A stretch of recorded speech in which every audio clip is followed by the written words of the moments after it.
Welcome to day 2 of Natural Beauty Summit's Detox Your Lifestyle and Reset for 2022. My guest today is an absolute inspiration in the clean and conscious beauty world where I'm from.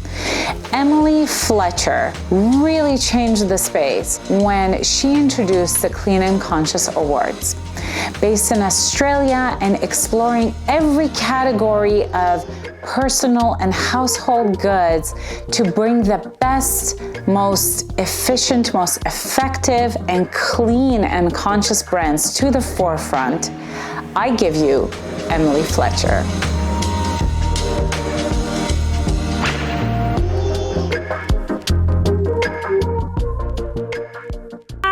And welcome back to Natural Beauty Summit's Detox Your Beauty Regimen and Reset for 2022. I am here today with the one and only Emily Fletcher. She's the founder of the Clean and Conscious Awards. And you guys are going to get a real firsthand look at what makes things really clean and conscious. So I'm so excited to have you, Emily. Welcome. I'm so excited to be here. Thanks for having me. Well, thanks for joining us all the way from Australia. I want to get right into it because this question just never gets old. And as someone who has dedicated her life to unearthing the bad stuff, as well as the good stuff, and finding amazing, great products that you can swap out some of that bad stuff with. Can you share with us what chemicals are actually really bad? And by bad, I mean toxic. And why is it important to detox from them? Yeah. So the group of chemicals that I mostly focus on are a group of man-made industrial chemicals that fall into the group called endocrine disrupting chemicals. And these mimic or interact with hormones in the body or their receptors. Hormones and their signals are critical to the normal functioning of every tissue and organ in our body. And effects on these systems can lead to obesity, infertility, learning and memory difficulties, diabetes, and cardiovascular disease. And endocrine disrupting chemicals are also associated with asthma, breast cancer, endometriosis. And some of the endocrine disrupting chemicals you may have heard of are phthalates and BPA. I'm just going to touch on a few studies just quickly. So with asthma, there is such good data and strong links between phthalates and asthma that the World Health Organization have even suggested that they're to blame for the rising incidence of asthma in the developed world. Numerous studies have shown a link between indoor PVC, floor, and wall coverings with the concentration of DEHP phthalate in indoor dust and bronchial obstruction, wheezing, and asthma in children. For fertility, there's Shanna Swan. She's a professor in environmental medicine and public health at Mount Sinai School of Medicine in New York. And she's she recently published a book called Countdown. I've got it here actually. But in 2017, it's an amazing, it's a great read. In 2017, Shanna Swan and her team of researchers, they completed a major study into fertility and environmental chemicals where her team found a direct link between phthalates and low sperm count. And she's also found phthalates to be associated with genital malformations in little boys and neurobehavioral changes. But Shanna Swan's team found that over the previous 4 decades, the last 40 years, sperm counts have plummeted by over 50% in men in Western countries. And when you actually extrapolate from her 2017 sperm decline meta-analysis, it shows that by 2045, the mean sperm count will be 0. So we're on track for an infertile world, which is really scary and something you really have to take notice of. That makes me think of these movies that we've seen, and it's so scary. And I'm just trying to keep a straight face while you talk about all of these major health hazards. Absolutely. It's an existential crisis that we're in. It's huge, even for breast cancer. So there's Philippa Dabra from Reading University, and she has been studying breast tissue from radical mastectomies and paraben concentrations in them since 2004. And parabens, they're hormonally active chemicals that mimic estrogen in our body. And she's found strong evidence linking antiperspirant use with disease. Parabens are commonly in antiperspirants as a preservative, and they're present in the highest concentrations. So breast cancer has been the breast cysts are often in the upper outer quadrant of the breast, and they couldn't really work out why it was there as opposed to any other section of the breast. But it's interesting that also paraben concentrations are also at the highest, because that's where the part of the breast closest to the armpit as well. So there are close to 800 of these endocrine disrupting chemicals, and they're present in things we use every day in personal care products, cosmetics, plastics, textiles, food additives, pesticides, and the list just goes on. And exposure to these chemicals occurs through food, dust, water, or when we inhale gases or particles in the air, and also from skin contact, which is why choosing clean and making educated and conscious decisions about our product choices is so important. The environmental working group, sorry, I know, I have to slow you down. Yeah. There's too much going on. There's so much. I know. It's a big topic to cover. I want you to finish that thought though with the environmental working group, and then I've got some questions. Yeah, absolutely. So when they were looking at how many products women use each day, they use on average 12 products a day, but that equates to 168 chemicals that they're using on their bodies. And men use on average 85 different chemicals a day from their products. And teens, they use on average 17 different products on their bodies each day. So we're getting a lot of exposure from the products we're using in everyday life.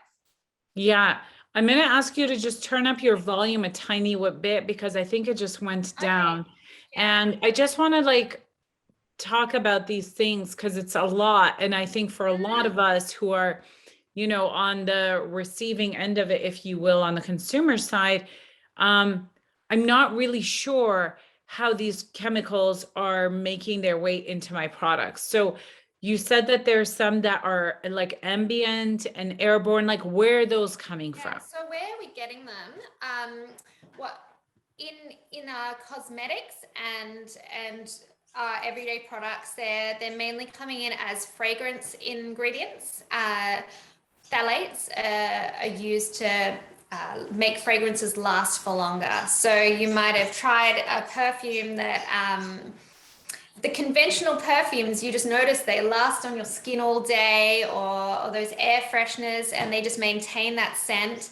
And that's usually a phthalate that's doing it. It holds the scent for a lot longer. We also see the endocrine disrupting chemicals coming through as preservatives as well in our products.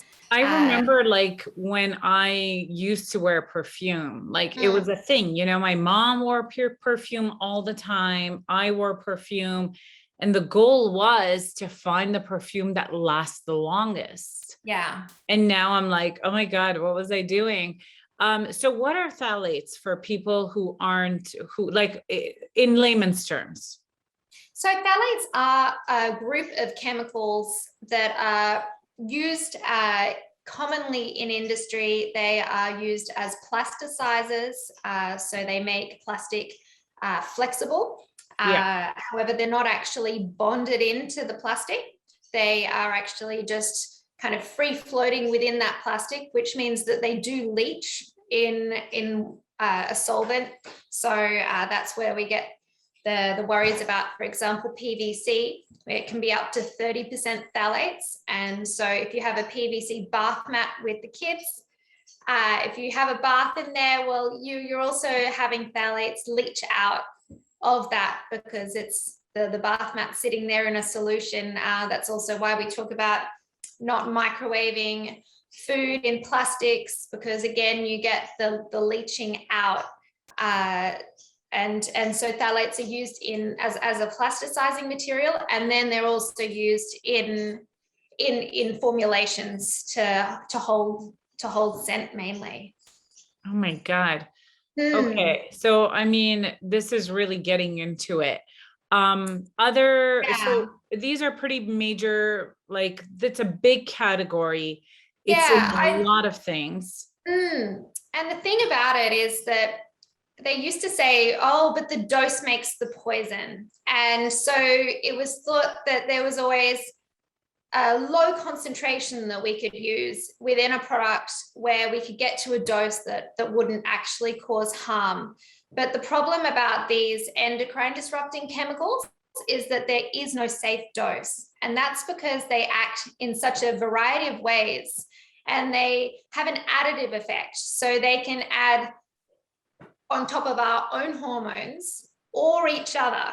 And so it means that an exposure to a range of chemicals at low doses is the same as an exposure to one chemical at a much higher dose. But there is a bit of good news there in the fact that, please give it to me. phthalates have a short half-life. And so as long as our detox pathways in our body are working correctly, we're actually able to metabolize and remove phthalates from our body within 24 hours of exposure. So it's well and truly worth beginning to minimize our exposure today, as our body can start benefiting from it immediately. It's funny because I was having this conversation with another expert, and we were talking about deodorant antiperspirants. And you don't really realize that, like, by using an antiperspirant, you're blocking one of your body's natural abilities to detox. Yeah. And now it's like full circle. Here's like more reason to allow your body to just sweat it out, because it's getting rid of good stuff. Thank you for giving me that piece of good news, because it can feel really overwhelming. I'm not a scientist. You're walking down the drugstore aisle. You're just like, I need this, I need this, I need this. And then you're not thinking about the impact that it not only has on you, but your family, your environment, all of that. Now, we got a lot of ground to cover, but I think it makes sense for people to understand, your background in this, because and actually there's something else I want you to just comment on.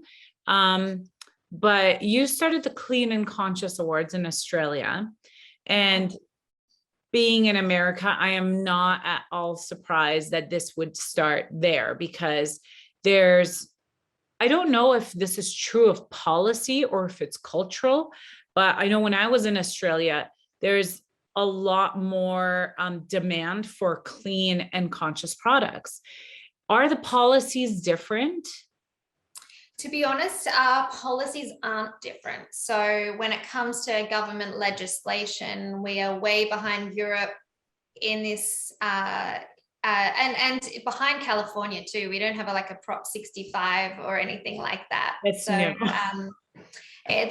very, so we are actually behind. And so it has meant that it's got to come from the consumers, and maybe it's the consumer groundswell that's created the demand for these products. There definitely is an increasing demand for products that don't involve plastics, and an awareness about plastic consumption, and consumers are getting increasingly educated about what they're putting on their bodies. Thank God. That's kind of the purpose of this, whole summit as well.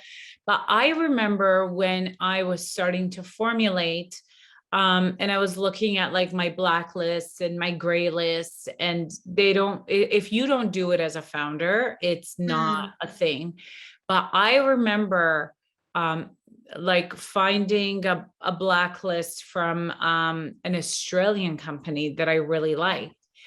And I was like, oh my God, this is so next level, because it's not even just about the ingredients immediately impact on health and the environment, but it's also goes so much far beyond like where and how those ingredients are Yeah. sourced, and like, is it sustainable? You know what I mean? So that was Yeah. really incredible. So it wasn't just like, so, we kind of took this mishmash of, that list and others from Europe, and like just put everything in like one massive list that obviously no supplier ever wanted to deal with. So that's a whole other conversation. But it fascinates Absolutely. me that like Australia has kind of like set the gold standard for indie beauty brands that are trying to come into the market in a clean and conscious manner. Tell me about your Yeah. journey with the awards. Mm. And like, how did you start? Where did you start? Why? And, to where you are today. Because Okay. it's, I love the story. Go on. So I started the awards 3 years ago now with the aim of empowering consumers to be able to make clean and conscious product choices, as well as supporting the brands who are true role models paving the way in that space.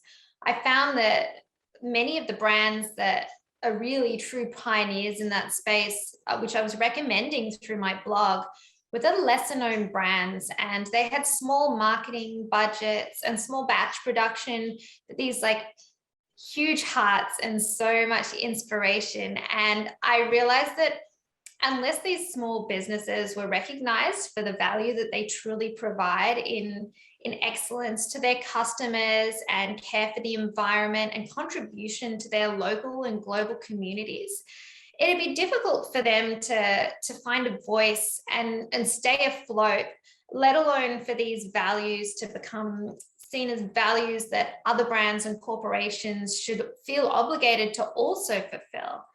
I mean, I think as consumers, we'd all love to buy products that not only work well, but are healthy for our bodies and kinder to the planet and more beneficial to our society. And often you're right, the product choices we make are just due to this lack of time and necessary information to make the better choices. So I really wanted to provide a clear and concise resource to take away the biggest barrier to making these informed purchases. I love that. Yeah, so where the awards are at today. So the awards, they're proudly independent and free of advertising and unaffiliated with any brands. So it really makes for this beautiful, fair and transparent judging process. And we have this expert panel of 45 who play this vital hands-on role to help decide the winners. So they hands-on test and score and review. The panel's made up of beauty and wellness experts, journalists, eco-warriors, climate change consultants, zero waste educators and influencers. And it's deliberately diverse and inclusive to ensure unbiased outcomes. The information from the assessments, it then creates this incredible directory, which includes information on all the finalist products from 80 categories. So we've got beauty and body and baby and kids and zero waste and home products and food and nutrition and fashion and fitness. So it's like this incredible resource, and it's so exciting reading through it, realizing how many wonderful initiatives you can fund with your dollar when you choose to buy consciously. I truly believe that through empowering consumers to make these educated decisions, we can actually affect change on a large scale. And I love that. That's how you kind of got into this. And I feel like it's so in line with Natural Beauty Summit and, my role in it. And it was really just learning about what's happening behind the scenes of these products, and then feeling really compelled to give that perspective of like truth and reality to everyday consumers who don't have the time to do it themselves. But what I love is like you're, going through the scientific method and vetting these products, vetting these brands. And then like, I loved it when I was going through this year's winners. I was like, oh my God, I want to try this. I want to try this. I want to try this. But it just takes a lot of the guesswork out. So I want to commend you for doing that. Now, we talk about ingredients a lot, and it's not a topic that gets old, because every day there's a new study that supports something that we kind of thought about for a long time. And ingredients are really key. But the Clean and Conscious Awards, and I think the conscious part of it is so important there. It goes beyond ingredients, and we get into packaging and, like all the things that you said about the impact on your local and global communities and all of that. I would love for you to touch on what are some of the things outside of like just ingredients that you're looking for? And what are some of the innovations that, we've kind of like seeing more of? I'd love to touch on like waterless beauty or waterless products and like zero waste. It's an area that I'm so passionate about myself, but I love seeing these stories come to life. So please share. Yeah. So in the Clean and Conscious Awards, so a clean found like formulation is an essential hurdle. The products, you're right, are all scientifically researched to make sure they don't contain endocrine disrupting chemicals, for example. But then the products are all hands-on tested and judged on function, and also how they meet awards criteria. And that's in relation to being ethical, sustainable, and socially responsible. So with the socially responsible, it's how brands are contributing on a local and a global level. I'm really passionate about empowering consumers with the information to not only choose safe products for themselves and their families, but also to be able to vote with their wallet for the kind of world they want to support by shopping consciously. And so in our awards directory, you'll discover honest information on each product's ingredients and materials, and also further information on how each product is ethical, sustainable, and socially responsible. And then you can read all the hands-on product reviews from our expert panel then as awesome. well. So much information right at your fingertips. I love that. I'm always impressed with, oh, sorry. Yeah. Oh no, I was going to mention the innovations. I hadn't answered your question. Oh my gosh. Yes. No, I'm just so impressed with what indie brands are doing. Yeah. And every year it's so inspiring. So tell us about some of those innovations. Yeah, well, the businesses have been incredibly busy innovating, not only just how to bring us non-toxic products, but also in packaging that doesn't leave a footprint on our environment. So we've seen products that they're packaged not only in glass and aluminium and sometimes fully post-recycled plastic, but also, as we'll discuss in a moment, even pots from salvaged wood and home compostable cardboard. And it's, as I mentioned, it's been really fueled by consumers' awareness in their plastic consumption and wanting to reduce it. The awards actually went from a 1 zero waste category awards in the first year to now we've got 7 specific zero waste categories 3 years later. Wait, who's doing zero waste like in the last like couple of years? So we just had one category, but now we have zero waste home, zero waste kitchen, zero waste beauty, zero waste body. There's just been so much interest from consumers and being met by the brands that it's really fueled this huge increase in the awards and where consumers want to buy and what kind of products they're interested in. But the brands that are doing amazing things, they're concentrating their products so that the weight is lighter and therefore the transport carbon footprint's lighter too. We're seeing many like cleaning product submissions where you will get like a highly condensed pod that then the user just adds water in their own bottle or the brand's bottle. We see this in beauty products as well, where the users are adding their own water as well. Having a waterless product reduces the need for harsh chemical preservation.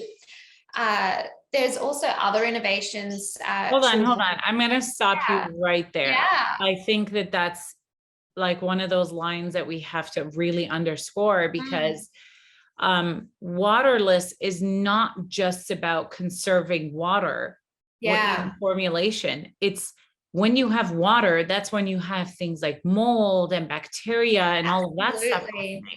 So by removing the water, you don't have to use those intense chemicals to maintain that antibacterial, because there's no water for the bacteria or so the longevity of the product is just so much better, as well as it's lighter and more concentrated in the packet as well. That's awesome. I want to talk about zero waste a little bit. Can you give us like an example of something that is maybe in the conventional form more wasteful, and then in some new zero waste form, it's like all of a sudden not? I want people to just kind of see like what is, how far we've come. Even for things like paper towels, there was this amazing product in the awards where they had these beautiful sewn organic cotton towels that had these clips, and they roll up just like a normal paper towel. So you get them off and then use them. You can throw them in the washing machine and then you just clip them back on. And so you still have your paper towel roll, except that suddenly you're not just continually adding to landfill as well. Even with sponges, and they biodegrade. There are so many things. Instead of plastic wrap, you can now get these beautiful, really thin but still sticky silicone wraps, and they work just as well. The hardest thing to go zero waste for my husband was removing plastic wrap from the kitchen, and now that we have these in huge sizes, you can cover a watermelon. It's just you just don't need to go back. Oh my gosh, that sounds amazing, because I found that some of those like beeswax wrapper thingies don't always work as well, or if they don't last as long sometimes. They don't last as long. If you then wash it under warm water and you're like, oh no, what have I done? It's so sticky on you. That's got to come with its own manual. Yeah, it's so cool. I love that. That's a great example. Now, I was looking through some of this year's winners, and a few of them really caught my eye. There was the Eyes Up Here winner, which with their packaging. Now, obviously I've told Emily, so she's got these so she can show you. Another one was deodorant, because deodorant, I feel, has been one of those categories that they're trying so hard. There's so much effort, but there really has, like, there's a lot of natural deodorants that I really, really like, but there hasn't been one that's like really knocked it out of the park. So maybe Frank and Bear's deodorant. This one looks really promising. And then finally, the Elemental Cleanser. I want you to talk about what those guys are doing differently as well, and how they got the accolade. But like, I feel like this is the year of the cleanser. Like, I have tried and like really seen major results with like cleansers that are finally getting a spot in the spotlight. You know what I mean? So there has been a lot of great innovation in the cleanser space. So I'm gonna let you talk about those three, because they're great brands. Yeah, they are. So we'll start off with the Averita. You can see it here.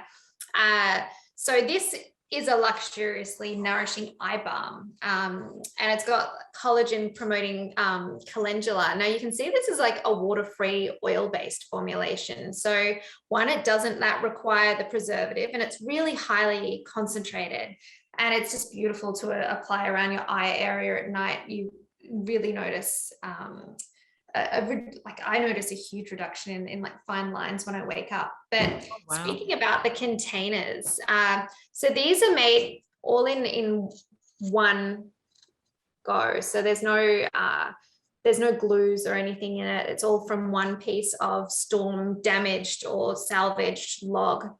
And the company sources them from their local area, and then they use a solar powered kiln to dry out the wood. But the beautiful thing about this company as well is they plant thousands of trees in their local area and around the world. They also partner with Trees for the Future and plant thousands of trees in Africa, which work on rejuvenating the soil there, but also providing those farmers with food and income as well. So it's a beautiful brand. They do ship to the US, all these do. And I just want to talk about efficacy for a second, because I think there has been some part of us over the course of the last, I don't want to age myself, but I'm going to say a few decades, that, you know, really deters us from putting like oily substances around the eye. But one of the conversations that we're having a lot in this summit is, you know, skin is skin. So when you have an eye balm like that, I can honestly say I've never put anything oily around my eyes because of this. Is there anything that you would, sorry? So you cut off for a moment, but you're back on again. Okay. So for people who are concerned about using like an oil-based balm around the eye, like what would you have to say to that? Is it not for everybody? Is it like, I want to hear from you. To be honest, I find that particularly around the eye, oil-based balms are really quite beautiful, particularly because it's not on the T section or an area that you're so worried about actually clogging the skin. It does depend on the types of oils used. Say something with a coconut base is more comedogenic than so pore blocking than other ingredients. So there are definitely some oils that can block pores more than others. So maybe it would be on a trial basis if you have that particularly type of skin that you could get a reaction from. But this one's apricot kernel oil and calendula oil and mango butter, and it's just beautiful actually. It does have even beeswax in it, which is a protectant to stop moisture actually leaving the skin. It's really it does form a beautiful barrier.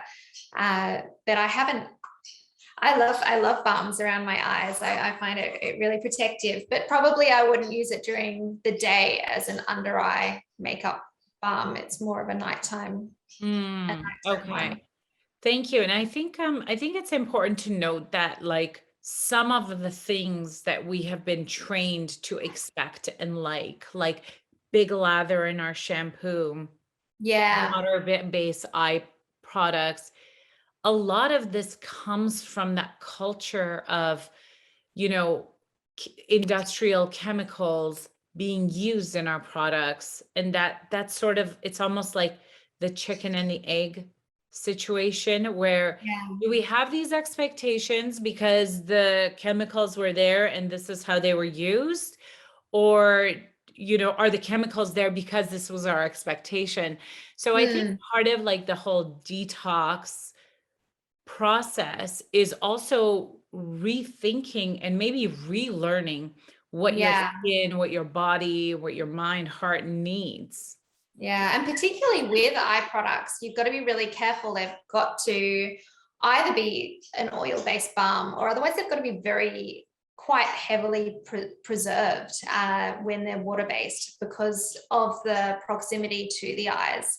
So I think that's also, as an optometrist, why I go for a balm, because I also know how heavily they have to hit the preservatives if I go for a water-based product. That's a great point. I never even thought about that. Okay, let's talk about the deodorant and the elemental cleanser. So first, I just wanted to touch on, I mean, deodorants are classically, they've got endocrine disrupting phthalates and parabens, as we talked about before, and also aluminium, which we said about blocking the pores. So classically, deodorants haven't been the most non-toxic product. And early on, the natural green versions, admittedly, they weren't as good, but natural deodorants now, their formulations have changed a lot and they really do work. So if you haven't tried a natural deodorant for a while, it's definitely worth retrying. They are great for deodorizing, but they don't actually stop you perspiring because they don't have that aluminium in it. But this is the Frankenbear Yeah, deodorant. and let's just like iterate that you don't want to stop sweating, because that is how your body is detoxing. Detoxes. Yeah. So sometimes you just got to sweat it out, change your shirt a couple of times a day, you know? Yeah, sometimes there's a bit of a transition period though, if you have been using that classic antiperspirant. It can be some days to weeks where really you do go through and you have more odor and sweat, but it does normalize. I've found a lot of people gone through that transition period, but don't give up. It's worth getting through. Oh yeah, it was one of the best Yeah. changes I ever made, hands down. Okay. Yeah. I'll So stop. this one, the Frankenbear, so they actually cleverly use AHAs, so alpha hydroxy acids, to create an acidic, just a really mild acidic environment under your arm where bacteria can't thrive. So that really keeps the odor in check all day. And it also acts as an exfoliant, so it reduces the incidence of ingrown hairs under your arm as well. So it's beautiful. It's got a light unisex tropical scent, and it comes in this cardboard tube. So traditionally green, clean kind of formulations, they came in a tub and you had this paste that you dig your finger in and put the paste under your arm. So this is really innovative when it comes to the natural deodorants on offer. It's really nice to be able to use it in a stick as well. It's quite refreshing to be back there again. The brand uses all ethically sourced ingredients, and they're or organic materials. And what's really nice is that $1 from every purchase that goes to an Australian environmental initiative as well. So it's a really beautiful brand. It's all small scale and handmade in Australia. But they do awesome. overseas. Yeah. Thank you for sharing that. That's very impressive, because the other thing is, like, sometimes you get these like, you know, pretty decent like natural deodorants that don't have the bad stuff or the toxins, but then they're in plastic that can't be recycled. Whereas this, like, I can just literally put it in my worm farm and they'll eat it up. It's really nice that it's I love that. Totally zero waste. That was the winner of our zero waste body category. Oh, excellent. All right. Okay, let's talk about the cleanser. Yeah, the year of the cleanser. Well, here it is. So this is the Terratonics elemental cleanser, and you can see immediately it doesn't look like a normal cleanser jar. So this is a great example of a brand who's gone waterless, and that's quite strange for a cleanser as well. We normally associate it with pumping something onto our hand. But by going waterless, one, they've managed to skip the preservatives again, and also increase the amount of uses per product because it's in a concentrated form. The packaging is glass. Now it smells amazing. I wish I could let you smell it, waft it through the computer. It's got coconut, cinnamon and vanilla powders in it, and it's in a white kaolin clay base. It's really lovely, and it's got organic aloe and purple corn in it, and the ingredients are all organic or wild.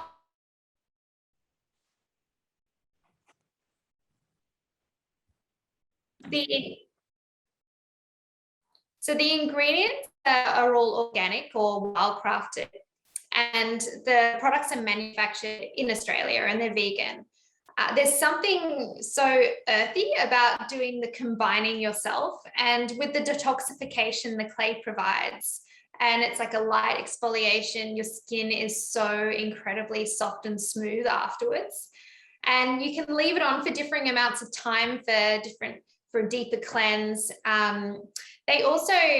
They donate 10% of their profits to funding environmental protection, and also they do loads of fundraising activity as well for environmental protection. So it's a beautiful brand. It's a great example of what other initiatives you're supporting when you do shop consciously. It's really amazing for consumers now who are entering that clean and conscious market, because there are so many wonderful products now available, which actually do work. And I think that now that the formulators have been making these clean products for a while, they've really nailed it, and they really surpass the conventional counterparts in a way they didn't used to.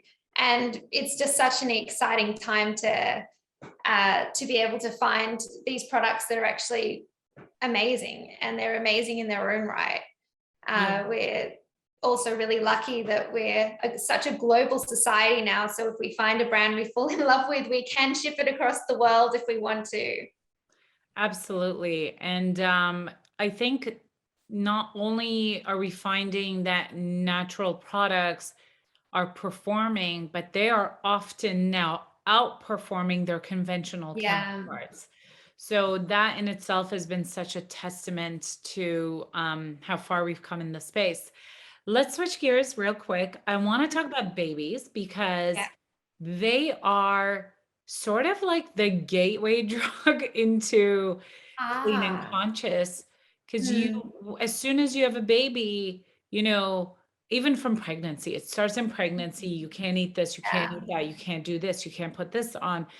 And then baby comes into the world, and then there's all these restrictions and limitations. And I know for me and most people that I know that are passionate about the space, it started with them having that kind of like, what moment? It's like, if it's not good for the baby, why am I using it? Absolutely. And I remember like before, like zinc oxide sunscreens were really, really common. Like now you can literally get them anywhere on Amazon. I stopped using sunscreen and I would just use baby sunscreen. And that was how I dealt with it. And I'm like, well, why aren't all products baby safe? So why is it especially important for small humans like babies to avoid endocrine disrupting chemicals? I mean, you touched on this, but let's elaborate. Yeah. So a lot of the exposure to endocrine disrupting chemicals that cause the most significant long-term effects even actually occur in utero when the fetus is first forming. So these rapidly dividing cells, they're just so sensitive, and the body is particularly vulnerable to the effects of these endocrine disruptors through childhood and adolescence. Any time where the hormones are so busily developing all the systems in our bodies, and growth is exponential. There's also a cumulative nature to this. We can pass the effects on, which is really you feel the weight of the obligation there. For example, a female fetus in utero is growing the eggs that she will use to have her own children. So these chemicals can actually make their way to those germ cells. So for a pregnant woman, it's her grandchild that her exposure to endocrine disruptors can affect. So it's absolutely wild. It's mind-blowing, really. But young children as well, they've been shown to have particularly high risk of phthalate exposure, and that's because they have a lot of floor time. And so they're breathing in dust as well as vapors that contain phthalates, and they're having more skin contact with vinyl flooring, for example. And they're putting everything in their mouths, and a lot of toys are even softened with phthalates, as well as many infant shampoos and baby wipes and moisturizers. They have the fragrance components that the phthalates sneak in with as well. But even breast milk has been shown to have phthalates in it, unfortunately. So we even give it to our babies through our own exposure.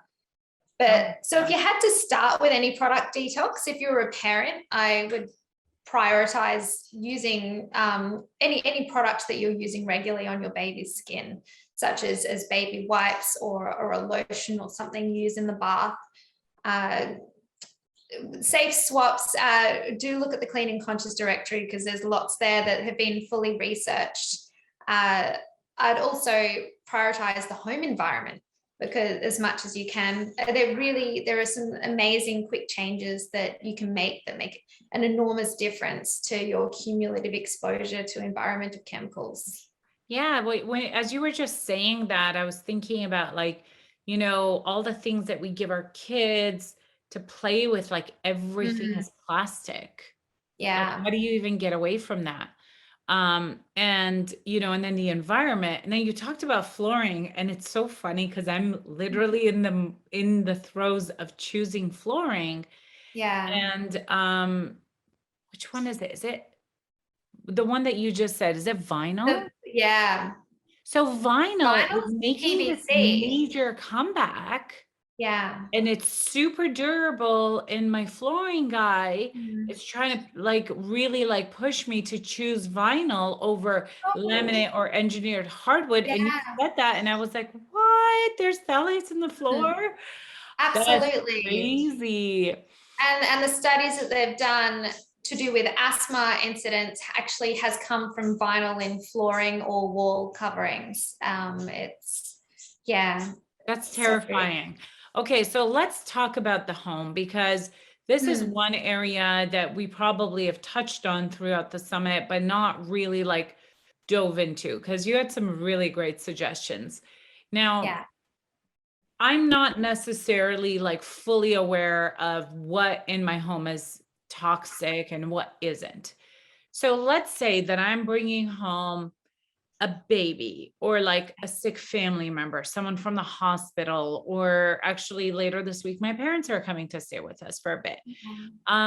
The more vulnerable. I mean, even it sucks that we have to go there, that we have to think about the vulnerable in order to like kind of regulate where we should be.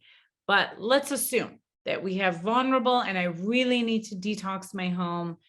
What can I do? Guys, you're going to love this. What can I do in 5 minutes to detox my home? And what if I had all afternoon? Like if I had like 2 hours, what can I do in a short amount of time to make my home more healthful? Yeah. Okay, so if you had 5 minutes, I would first look around your home for any artificial fragrance thing that isn't even serving another purpose than just to make your home smell good. So any of those plug-in fragrance things, any of those reeds, any scented candles, any like toilet spray, I would collect them all together in a trash bag and get rid of them. They are usually full of phthalates again, so that they hold the scent. And we don't need them. When you have an afternoon, and we're looking at what products you can introduce to your home instead, then you could look, if you want something to smell nice, you could look at a diffuser with essential oils or reeds with essential oils. But if you just had 5 minutes, just get rid of the artificial ones, because you actually don't need a substitute. With 5 minutes as well, opening your windows can make a huge difference. Indoor air can be up to 5 times more polluted than outdoor air due to volatile organic compounds, and they're from paints or dry cleaned clothes or pressed wood or printers or cleaning products and glues. So by opening your windows as much as possible, you're increasing the ventilation and you're just lowering the VOCs that you're breathing in just by opening your windows. Wow. Yeah, so in 5 minutes, yeah, you can open your windows and get rid of those air fresheners. I'd also duck into your pantry and get rid of any canned tomatoes in that time as well. What? And that's because inside the plastic lining of cans is usually BPA, and anything that's acid, actually, like tomatoes, they encourage the leaching of that BPA out into the food a lot more. So ideally we'd all use more fresh or frozen or bottled foods, but particularly if you're having to reduce something, definitely try and avoid those canned tomatoes. So I would get rid of the canned tomatoes as well. What if the can says like free of BPAs? Can you trust it? There are more of those. I would still try to not go for them. There's something that's quite common with BPA substitutions called regrettable substitution, because we don't really know what they've subbed it in with. There has been the thought that that it could be better, but we also don't know how long that lining lasts before it might start leaching as well, because they have usually replaced the lining. So ideally, if you're using BPA, I still use BPA free lining for like coconut milk and things like that, but I choose like non-acidic products that I would be using rather than something that would be trying to leach whatever was there. Okay. So two thoughts right away. I consider myself pretty conscious, and like I don't use perfume anymore. I don't do a lot of the things that we've talked about. I don't do the plugins anymore. I used to love those. Oh my God, it makes me so scared. But but I love candles, and they're all scented. Can you even get a candle that's not scented? Yeah, so nowadays you can have them scented with essential oils. Okay. So in the awards we've had some candles. Had that. Okay, that's awesome. Yeah, they are essential oil candles. You just have to look for them. But Okay. the normal ones, due to the effectiveness of the phthalate-based fragrances, they have previously been with phthalate. Oh my gosh. Okay. So So I've done my 5 minutes. smelling is usually a bad sign. Yeah. Oh my I would also look at for the 5 minutes, I would go into your handbag and actually gather up all those receipts and get rid of them, because thermal paper is usually dusted with BPA. Yeah. And so every time then you're reaching in, you're just dusting your hand with BPA. And it's even worse if you use hand sanitizer, because that wetness actually makes your skin absorb the BPA more. So ideally, you'd say no to receipts, but if you have to, have a Ziploc bag or something like that you pop them into, and try not to handle them. And don't let your kids touch the receipts either. I definitely save them for like the IRS. Here, you take it. Well, yeah, just say I don't need a receipt. I turn them down at every opportunity.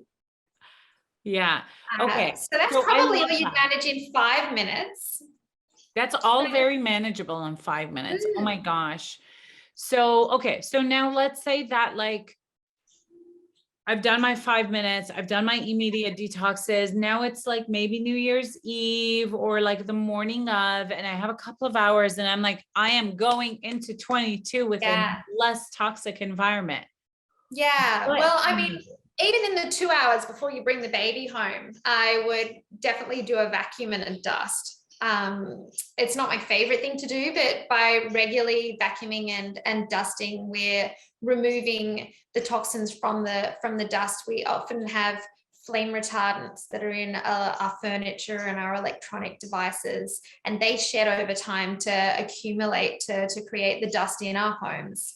So with a damp wipe, wiping over your like the back of your television and your electronic devices is really important.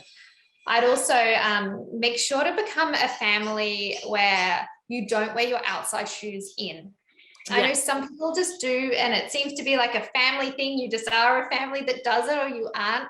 But shoes are a really common way that we bring outdoor pollutants into our homes, and it can be pesticides from lawns, or coal tar from asphalt roads, or even fecal matter from public toilets, which is totally yuck when you think about it. But sometimes you just haven't thought about it, and that's the issue. So if you can keep your shoes by the front door or outside, because when you think about babies and young children particularly, they have so much floor time and they're so vulnerable to these walked-in pollutants, which we inadvertently bring in with us.